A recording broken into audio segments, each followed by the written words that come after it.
Welcome to The Explainer. Today, we're digging into a hidden history of addiction, a story that's been ignored, misunderstood, and for centuries was actually prescribed by doctors. It's a story that doesn't just change how we see the past, it also shines a light on a really deep psychological conflict at the very heart of recovery today. Just let that sink in. This wasn't some fringe idea. This was mainstream medical advice coming from the president of the American Gynecological Society. It points to a really startling truth. For a long time, women's addiction wasn't just a secret problem. It was often created by the very doctors they were told to trust. You see, for most of American history, the idea of a female addict, it just wasn't really a thing people talked about. And if they did, she wasn't seen as a person who needed help. Oh no, she was seen as a moral failure, a total disgrace, which is a world away from how her male counterparts were often viewed. Now this fact right here, it completely flips the script on what we think a 19th century addict looked like. We have this image of a dope fiend in some dark city alley, right? But the reality, according to the historical record, was that the typical opium user was a middle-class, educated, respectable woman who often got hooked on stuff her own doctor gave. And this wasn't a one-time thing. This pattern just kept repeating.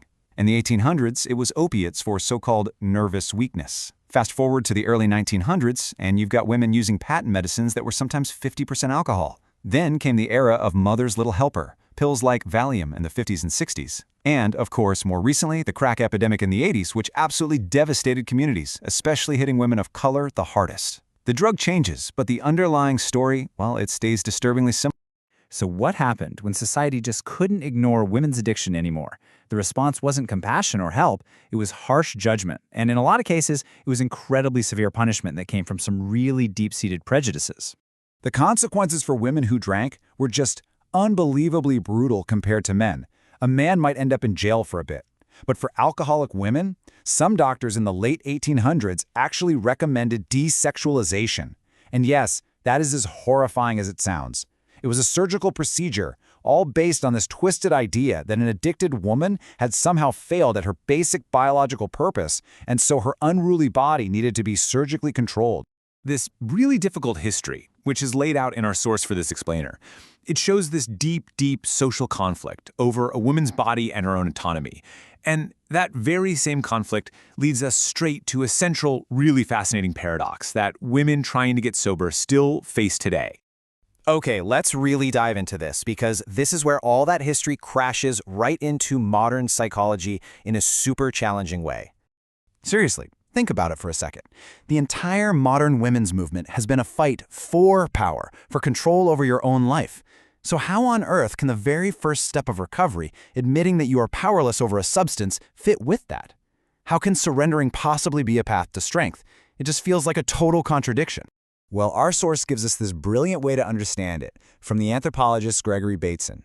He said, addiction isn't a fight against something outside of you. It's an internal war. One part of you is insisting, I can control this, I've got it, while another part of you is living the devastating reality of losing that control again and again and again. You are literally at war with yourself. And that's the absolute crucial point here. We're talking about two totally different kinds of power. The power you fight for in a social or political struggle is about winning a battle against an opponent out there in the world. But the power you find in recovery, that comes from surrendering the illusion that you have control over an internal force. One is a fight to the finish, the other is about accepting defeat. This paradox shows us exactly why trying to frame addiction as just another battle in the gender war with society as the big bad enemy can actually get in the way of a woman's personal recovery. It ends up creating this kind of psychological trap. See, if the fight is always against some external enemy, like societal pressure or inequality, it keeps your focus off of the internal war that actually needs to be resolved. For a lot of women, admitting a personal loss of control can feel like a political failure, like you're failing as a woman. And that just reinforces denial and stops you from taking that crucial first step toward personal responsibility. So if that's the trap, what's the way out? Well, our source proposes a different path forward. It's a model that shifts the focus away from all the external battles and towards an individual's journey to a real internal sense of autonomy. So what does this path look like? Well, it starts by acknowledging defeat, fully and completely accepting the reality that you've lost control. And once you do that, you can finally end that exhausting internal war. The next step is huge. accepting personal agency, seeing yourself as an active participant in your own recovery. And all of that leads to the final stage, building a new sense of self, an autonomy that comes from within, based on your own responsibility. And this, right here, is the beautiful resolution to that whole paradox.